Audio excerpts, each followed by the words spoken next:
అనంతపురం జిల్లా స్థానిక ఉరవకొండ నియోజకవర్గంలో మాజీ ఎమ్మెల్యే విశ్వేశ్వరరెడ్డి మీడియాతో మాట్లాడుతూ ఉరవకొండ నియోజకవర్గం ప్రజలకు వందలాది జగనన్న ఇల్లు కట్టించామని అన్నారు.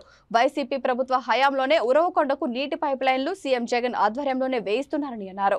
రానున్న ఎన్నికల్లో జగనన్నను గెలిపించుకుంటే అనేక అభివృద్ధి కార్యక్రమాలు ఉరవకొండకు చేస్తామన్నారు. నియోజకవర్గ వ్యాప్తంగా వేల సంఖ్యలో కొత్త ఇండ్లు నిర్మించి ఇవ్వడం జరిగింది. ఎన్ఆర్ఈజీఎస్ వర్క్స్ కానీ అదేవిధంగా అన్ని గ్రామాల్లో కూడా ఇంటింటికి కొళాయి పథకం కూడా అమలు జరుగుతూ ఉంది.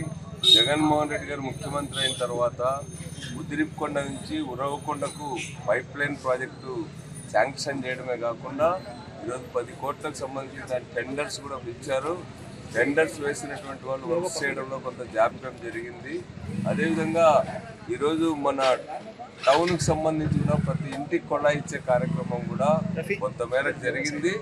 కాంట్రాక్టర్స్ పైన మళ్ళీ పూర్తి చేయాలని చెప్పి వాళ్ళని కోరుతాను. ఏవైనా కూడా ఒకసారి టెండర్స్ అయిపోయి ప్రాసెస్ అంతా అయిపోయిన తర్వాత ఈరోజు కాకపోతే రేపు ఇవన్నీ కూడా పూర్తి అవుతాయి. అదేవిధంగా హావలికి ఈ ప్రాంతంలో కూడా దాదాపు 12 గ్రామాలకు నీళ్ళు ఇవ్వడానికి 7 కోట్ల రూపాయలతో నీటి ప్రాజెక్టులు కూడా చేయడం జరిగింది.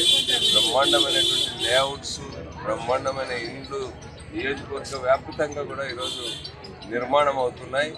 జగన్మోహన్ రెడ్డి గారి హయాంలో ప్రజలు బాగా అభివృద్ధి చెందినారు. వాళ్లకు ఇన్సూరెన్స్ కానీ, లేకపోతే రైతు భరోసా రూపంలో కానీ, లేకపోతే మహిళా సంఘాల అప్పులు జగన్మోహన్ రెడ్డి గారు వాటికి సహాయం చేయడం కానీ, వీటన్నిటి వల్ల కూడా ముఖ్యంగా పెన్షన్ స్కీమ్స్ వల్ల కూడా ఈ ఒక్క నియోజకవర్గంలోనే 3,000 కోట్ల రూపాయల సంక్షేమ కార్యక్రమాలు, అభివృద్ధి కార్యక్రమాలు జరిగాయి.